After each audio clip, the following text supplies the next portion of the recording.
नमस्कार। आज हम यहाँ पे एक शख्सियत से मिलने आए हैं जो एक दिव्यांग है और खुद दिव्यांग होते हुए भी उन्होंने और दिव्यांगों को लिए काम करते हुए उन्होंने दिव्यांगों को भी बहुत मोटिवेट किया है। और आज उन्होंने एक दिव्यांगों के लिए एक चैनल बनाया है, यूट्यूब चैनल बनाया है। उस चैनल का नाम है प्रहार दिव्यांग क्रांति अकोला। तो उस चैनल का उद्देश्य क्या है, हम उस शख्सियत से ही जानते हैं कि उसका उद्देश्य क्या है।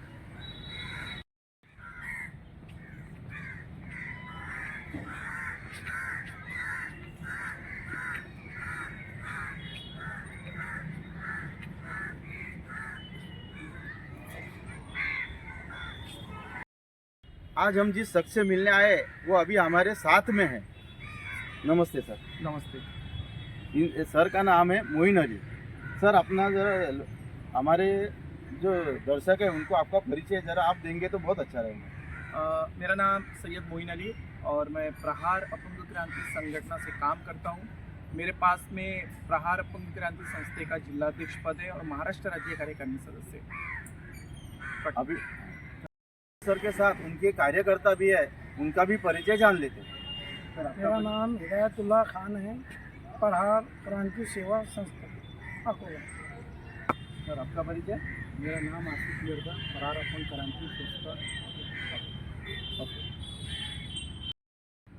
आपने ये कार्य कैसे स्टार्ट किया, इससे आपको प्रेरणा किससे मिली और आप कितने दिनों से या कितने सालों से ये कार्य कर रहे हैं? देखिए, महाराष्ट्र में दिव्यांग हृदय सम्राट यानी जो दिव्यांगों की पीड़ा समझ सकते वो एक ही शख्सियत है, वो है वंदनीय बच्चू भाऊ तोड़तोड़। और क्या हुआ कि उनसे जब मैं पहली बार मिला था तो एक बहुत सारी भीड़ थी और उस भीड़ के अंदर बच्चू भाऊ ने वो भीड़ के अंदर मुझे आगे बुलाकर एक पुष्प गुच्छा दिया मेरे हाथ में। अच्छा। हाँ, तो उस चीज़ से पता चला कि अभी तक जो हम सुनते थे कि आमदार खासदार जो रहते हैं वो उनके कार्यकर्ताओं को नज़दीक बुलाते हैं और आम लोगों को, क्योंकि मेरा परिचय कुछ ही नहीं था। और बच्चू भाऊ क्या है ये सिर्फ मैंने लोगों से सुना था। अच्छा। और उस पहला ऐसा वक्त था जब मेरे को बच्चू भाऊ के करीब जाने का मौका मिला और बच्चू भाऊ ने उनके एक एक कार्यकर्ताओं को बोले थे कि इसके ऊपर ध्यान रखना, ये काम की चीज़ है। बस वो एक शब्द मेरे जीवन का क्या बोलते उसको जड़ी बूटी साबित हुई और उससे मुझे प्रेरणा मिली काम करने की। तो आपको जैसे बच्चू भाऊ ने बोला ये काम की चीज़ है, तो आपके मन में क्या हलचल हुई थी उस समय? वही तो, अब जब मैंने वो पहली बार शब्द सुना था तो तकरीबन 3 या 4 दिन वो शब्द मेरे कानों से नहीं गए थे। यानी कि बार बार मुझे वो शब्द रियलाइज़ हो रहे थे, यानी कि कोई एक लोहा चुम्बक है जो मेरे को उसके तरफ आकर्षित कर रहा है, उसके तरफ खींच रहा है। इस प्रकार से मतलब वो शब्द मेरे कानों में घूम रहे थे और मैंने वहाँ से वो कार्य करना चालू किया। तो जैसे बच्चू भाऊ ने आपकी तारीफ की तो आपको ऐसे कभी दिमाग में कभी अभी तक आ रहा है कि अरे भाऊ ने मेरी तारीफ कर दी तो मैं बहुत बड़ा, ऐसा कभी हुआ है अभी कि? नहीं, देखिए कैसा है, ये शर्त के मैं बहुत खिलाफ हूँ, क्योंकि जब हमारे नेता जो हमारे आइडियल है, जो हमारे मार्गदर्शक है, अगर वही शख्सियत मट्टी से जुड़े हैं तो हम एक कार्यकर्ता होने के नाते हम भी मट्टी से ही जुड़े रहेंगे। हम आसमान को नहीं छूएंगे, हम ऊंचाइयों को ज़रूर छू लेंगे लेकिन हमारे पैर हमेशा हम ज़मीन के ऊपर टेके हुए रहेंगे। बहुत बढ़िया बात करी मोइन सर। आपने ये तो बता दिया कि आप बच्चू भाऊ से कैसे जुड़े, लेकिन आपने कार्य कहाँ से और कैसे स्टार्ट किया? देखिए क्या हुआ था, भाऊ के पास जुड़ने के बाद जो इंसान था, प्रहार जनशक्ति पक्ष का श्याम राउत करके नाम था, मैं आज भी उनको मेरा गुरु मानता हूँ। और उन्होंने क्या किए थे कि हमारे बासीटाकली तहसील के अंदर दिव्यांगों की 5% निधि के पास आए और मैंने उनको फ़ोन किया। वो बोले मैं ठीक है, बोले आता हूँ थोड़ी देर में। मैंने बोला भाऊ अगर तुम 10 मिनट में नहीं, क्योंकि मैंने 20-25 लोगों को जमा कर चुका था जो हमारे दिव्यांग थे। अब उस टाइम दिव्यांगों को जमा करना यानी लोहे के चने चापने बराबर थे। आज ठीक है कि चलो सोशल मीडिया के माध्यम से अपन बुला लेते, फ़ोन करके बुला लेते, अपने को पता रहता अपन किस किस के काम किए, लेकिन उस टाइम एकदम ज़ीरो था। तो हमारे साथ में हमारे एक निसार भाई करके थे और एक मुस्तकीम हाजी साहब करके थे और ऐसे 4-5 हम दिव्यांग जब जुड़े और 4-5 लोग जुड़ने के बाद में क्या हुआ कि फिर हम लोग एक जगह बैठे और मैंने उनको बताया कि ऐसी ऐसी बातें अपन जाते तो राशन कार्ड डिपार्टमेंट में और 5% निधि मतलब नगर परिषद के अंदर। जब उनके कार्यकर्ता है वो लोग आने के बाद में फिर जब हम गए निवेदन देने तो डायरेक्ट उन्होंने बोले कि तुम्हारे कुर्सी के साथ में तुम्हारे को उठा के फेंक दूंगा। धक्का लग गया हमारे को कि कोई ऐसा अधिकारी से बात कर सकता है क्या। मतलब कि एक बड़ा अधिकारी नगर परिषद सीईओ, और वो नगर परिषद सीईओ को वो बोल रहे हैं कि कुर्सी के साथ उठा के फेंक दूंगा अगर दिव्यांगों के काम नहीं करेंगे तो, और एकदम टाइट आवाज़ में। तो उस चीज़ से कार्य करना की एक और मतलब इच्छा निर्माण हुई, तो वहाँ से हमने स्टार्ट किया वो कार्य करना। तो पहले हमने नगर परिषद का निवेदन दिया और उसके बाद में राशन कार्ड डिपार्टमेंट में तहसील में गए, तो उसमें हमारे 25 दिव्यांगों को अंत्योदय योजना का लाभ मिला। और नगर परिषद ने पहली बार बासी टाकली नगर पंचायत में, जब वो ग्राम पंचायत थी और अब का, ऐसा कुल मिला के उसने वाटअप किया और तकरीबन 2-3 हज़ार रुपये दिव्यांगों को मिले थे। तो आपने कार्य से जो शुरुआत की, तो शुरुआत में जो अड़चने आती, सर आपने जो कार्य किया वो तो आपने बता दिया, लेकिन जो कार्य पूरा होने के बाद में जो दिव्यांगों का आपने काम किया, तो उनकी प्रतिक्रिया क्या थी उस पर?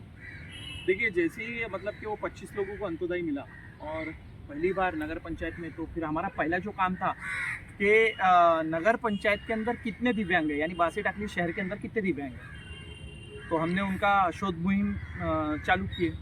तो चालू करने के बाद लगभग 200 दिव्यांग सिर्फ अपना बासी टाकली शहर के अंदर थे। लेकिन हमारे को सबसे बड़ी जो समस्या पैदा हुई उसके अंदर, तो वो ये चीज़ हुई कि हमारे को दिव्यांगों के ऑनलाइन सर्टिफिकेट ही नहीं थे, जबकि ओरिजिनल दिव्यांग है, जिसका किसी का हाथ नहीं, किसी का पैर नहीं, कोई पैरालिस है, कोई सिकल सेल था, कोई होम्योपैलिया था, तो इस प्रकार के जो दिव्यांग थे उनके पास ऑनलाइन सर्टिफिकेट ही नहीं था।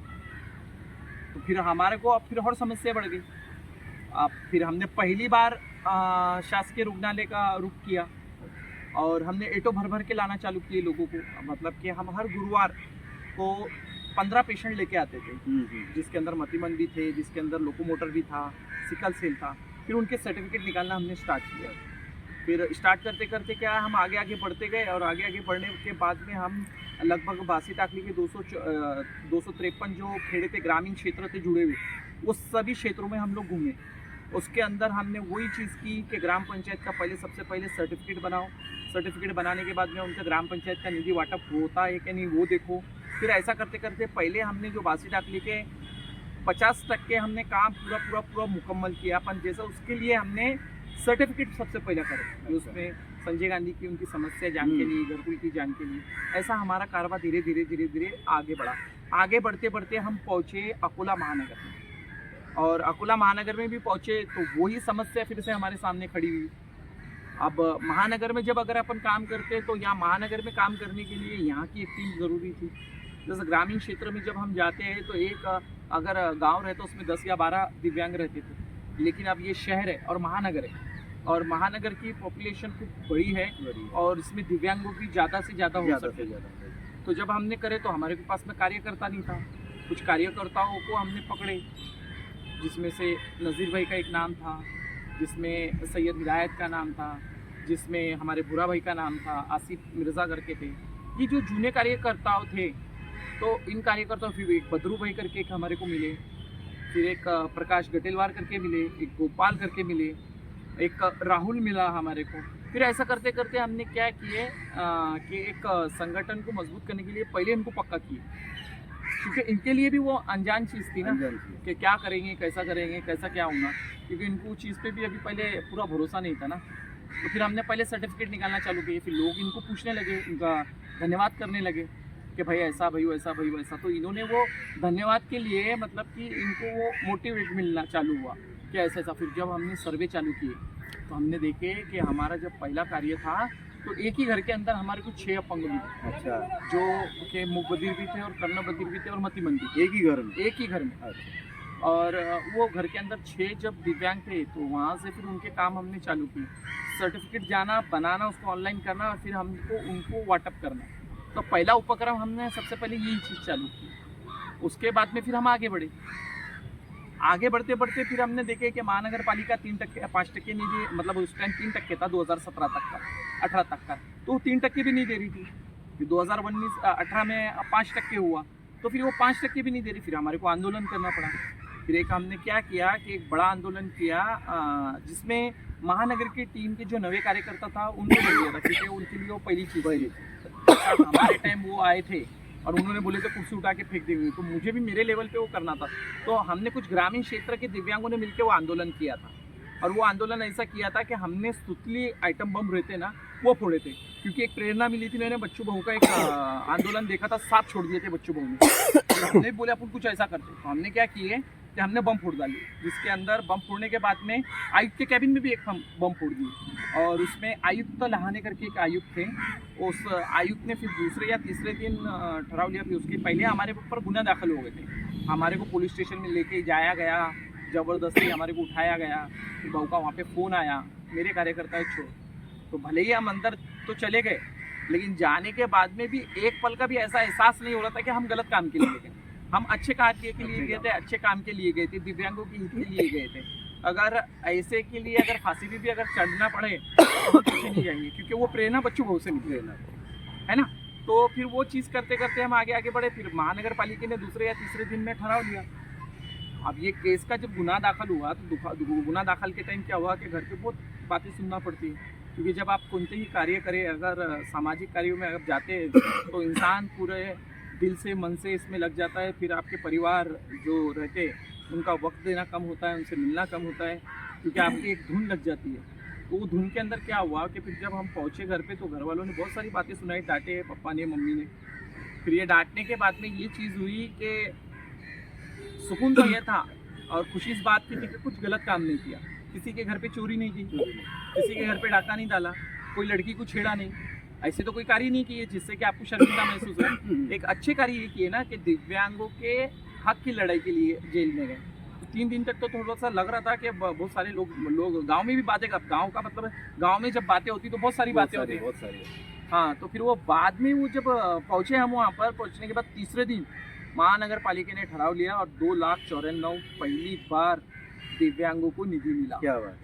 और फिर ये दिव्यांगों को मिलना चालू हुआ 300 और 400 500 कुछ ऐसे कैटेगरी किए थे। वो कैटेगरी के हिसाब से जिसके 40% है उसको इतने, जिसके 50% है उसको इतने। फिर हमने आंदोलन किया, फिर हमने सामयिक रूप में लाया उसको, और फिर सामयिक रूप में लाने के बाद में हमने सभी दिव्यांगों के लिए सरसकट 600 रुपये चालू किए। तो इस तरह के हमने कार्य किए। तो आपने 600 रुपये कैसे हुए ये आपने बता दिया, लेकिन अभी जो मिल रहे हैं 1200 रुपये, ये 600 और 1200 के बीच में का जो प्रवास है वो कैसा है? देखिए क्या हुआ कि 600 रुपये तो कर दिए थे, पर हमारी ये मांगनी थी कि दिव्यांगों को और बढ़ना चाहिए। तो हमने एक माहिती का अधिकार डाल के पहले महानगर पालिका की निधि चेक की है। अच्छा। कि महानगर पालिका सामान्य फंड में कितना निधि महानगर पालिका कलेक्ट कर रही है और उसमें दिव्यांगों पे कितना खर्चा कर रही है। फिर हमने आंदोलन किए, फिर उसके 1000 रुपये हुए, फिर 1000 के 1200 हुए। फिर भी ये कारोबार रुका नहीं। हाँ। महानगर पालिका ने हर बार दिव्यांगों को तकलीफ देने का काम किया।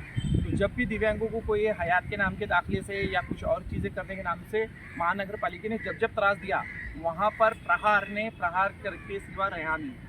यानी कि जब भी दिव्यांगों को कोई भी तकलीफ महानगर पालिका के हद में हुई, उनकी पेंशन रुकने के बारे में हो या कोई भी और चीज़ हो, तो वहाँ पर हमने हमारे कार्यकर्ताओं के साथ में एक जोरदार हल्ले करे। जैसा कि हमने वहाँ पे मुर्दा आंदोलन किया, उसमें फिर हमने भीख मांगो आंदोलन किया, उसमें हमने छत पे लटकने वाला आंदोलन किया। ऐसे अनेक आंदोलन से हमने क्या किया कि महानगर पालिका को ये बता दिया कि दिव्यांग और प्रहार ये एक ऐसी ताकत है कि जब भी दिव्यांगों के ऊपर अगर कोई समझ के चलो कि अन्याय होगा या उनका अधिकार उनसे छीना जाएगा, तो उस टाइम बच्चू भाऊ का नाम लेकर हम बिल्कुल प्रहार करें, सिवा रहेंगे नहीं। तो ऐसा ऐसे हमने कार्य किया। मोइन सर से तो हमने बात कर ली, उनका अनुभव, उनकी बातें सब सुन ली। अभी उनके कार्यकर्ता के भी अनुभव हम जान लेते। आपका अनुभव इनके साथ में कैसा रहा? मोइन सर के साथ में मेरा अनुभव ऐसा रहा कि जब मैं इनसे ज्वाइन हुआ तो मैंने दवाखाने के अंदर इनको अपने जीएमसी के अंदर देखा कि दिव्यांगों को किस तरीके से सर्टिफिकेट के लिए हेल्प करते और उनके कागज़ वगैरह, जो दिव्यांग है, ब्लाइंड है, मतिमंद है, इनको चेकअप के लिए लाना और लेके जाना, इसको देख के मेरे को एक एहसास हुआ कि अपन भी एक दिव्यांग है। जिस तरीके का मोइन सर निस्वार्थ लोगों के, दिव्यांगों के लिए खास तौर जो दिव्यांग हो के दूसरे दिव्यांगों के लिए जो टाइम निकाल के उनका चेकअप वगैरह करके, जो उनको टाइम दे के, जैसा इनके जो आत्मनिर्भर बनाने के वास्ते जो ये आगे कदम उठाए, इनको मोइन सर को देख के ऐसा मेरा भी दिल हुआ और मैं इनके साथ में इसी कारण ज्वाइन हुआ। कब से आप इनके साथ में?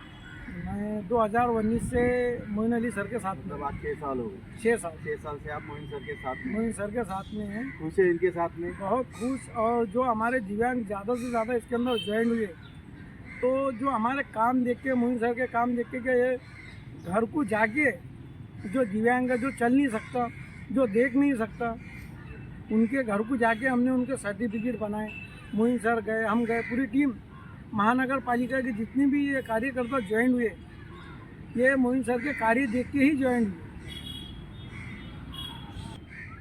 आपका अनुभव क्या है? मेरा अनुभव यही है कि मैंने एक टाइम था कि दिव्यांगों को कोई पूछता नहीं था, और ये बात है 2018 की पहली। हर नगर सेवक, हर आमदार और खासदार हम दिव्यांगों को सिर्फ इस्तेमाल करते। आता था, मीटिंग लेते थे, बाइट लेते थे, 4 फोटो लेते थे, न्यूज़ में डालते थे, देखो हम दिव्यांगों के लिए कार्य करते, लेकिन करा एक नहीं भी। 2018 बाद से जब मोइन सर और हमारे आकोट के तुषार पुणकर, ये इनका देहांत हो चुका, वो लोग आए और उन फर्स्ट टाइम पे हमारी मीटिंग हुई तेलीपुरा चौक। तो उसके अंदर वो मीटिंग के माध्यम से हमको बताया गया दिव्यांगों के लिए। मैं खुद मेरा एक्सपीरियंस बताता, मैं खुद ये सोच के गया था कि ये भी हमको चॉकलेट देने वाली बात है, क्योंकि मेरे को उस टाइम पे विश्वास नहीं था, क्योंकि मैं जाके हर मीटिंग में थक चुका था कि ये काम कुछ होता नहीं, ये लोग सिर्फ इस्तेमाल करते। तो जब फर्स्ट टाइम पे हमारी ये मीटिंग हुई तो सर ने वो माध्यम से हमको समझाए कि ऐसी ऐसी चीज़ है, तुमको ये नीति मिलती, 5% का दिव्यांगों की नीति मिलती, संजय गांधी तक की पगार तक की हमको पता नहीं। तो ये हमको वो मीटिंग में पता चली जानकारी, तो हमने फिर भी उस टाइम पे भी मेरे को विश्वास नहीं बैठा। तो उस टाइम पे सर ने एक काम करे कि बोले लाओ चलो हम 5% का निधि के लिए काम करते हैं। तो उस टाइम पे मेरा ख्याल महानगर पालिका में 400 रुपये मिलता था निधि। तो उस टाइम पे फर्स्ट टाइम पे 30 या 35 दिव्यांगों के मोइन सर ने वहाँ से ऑफिस से, जब उस टाइम पे डोमा सेल लगते था, तो उस टाइम पे हमने ये भरे थे फॉर्म। तो उसके 2 महीने के बाद में हमारे 30 से 35 दिव्यांगों के खाते में 400 रुपये आ चुके। तो उस टाइम पे हमारा विश्वास बढ़ा कि नहीं यार, ये वाकई में दिव्यांगों के लिए काम करने वाले लोग हैं, इनसे जुड़ना चाहिए। तो हम उस टाइम से जुड़े हुए हैं अभी तक। 2018 पास से आज हमको 7 साल हो चुके हैं। हम कोशिश करते हैं आगे भी ये कार्य करते रहे। हमने मोइन सर की भी बात सुन ली, उनके कार्यकर्ताओं की बात सुन ली, लेकिन आखिर में मोइन सर से ये पूछना चाहता हूँ कि अभी आप आपके जो दिव्यांग कार्यकर्ता है उनके लिए क्या संदेश देंगे? देखिए, सबसे पहले तो मैं ये चीज़ बोलूँगा कि हमने एक जो चैनल खोले हैं, हाँ, उस चैनल को ज़्यादा से ज़्यादा लोग सब्सक्राइब करिए, उस पर लाइक वगैरह, कमेंट वगैरह करिए। जो हम किसी भी चैनल बोले तो एक योजना पुरता नहीं रखेंगे, हम इस पर आपको दिव्यांग का जीवन किस तरह का है उसकी बात बताएंगे, दिव्यांग कैसे स्ट्रगल कर रहा है लाइफ में वो बताएंगे, योजना से कैसे वंचित रह रहा है, अधिकारियों से कैसा संघर्ष कर रहा है, और सबसे पहला जो मुद्दा है हमारा कि हमारे को बच्चों को उससे कैसी ताकत मिलती है, ये सब चीज़ हम इस चैनल के माध्यम से आप तक बताएंगे। तो आप सभी से मेरी विनती रहेंगी कि ज़्यादा से ज़्यादा लोग ये चैनल को सब्सक्राइब करिए, कमेंट करिए, लाइक करिए। धन्यवाद। आज हमने मोइन सर से मुलाकात की, ढेर सारी बातें हुई, हमने उनसे सवाल भी पूछे, उनके जवाब भी उन्होंने अच्छी तरह से दिए। आज तक का उनका जो कार्य है उसके बारे में भी उन्होंने जानकारी दी, उनके जो कार्यकर्ता है उनसे भी बात हुई, उन्होंने भी अपना मनोगत व्यक्त किया। हमें बहुत खुशी हुई मोइन सर से बात करके। उम्मीद करते हैं आगे जब हमें और कभी उनसे मुलाकात करनी होगी तो वो हमें समय देंगे। धन्यवाद।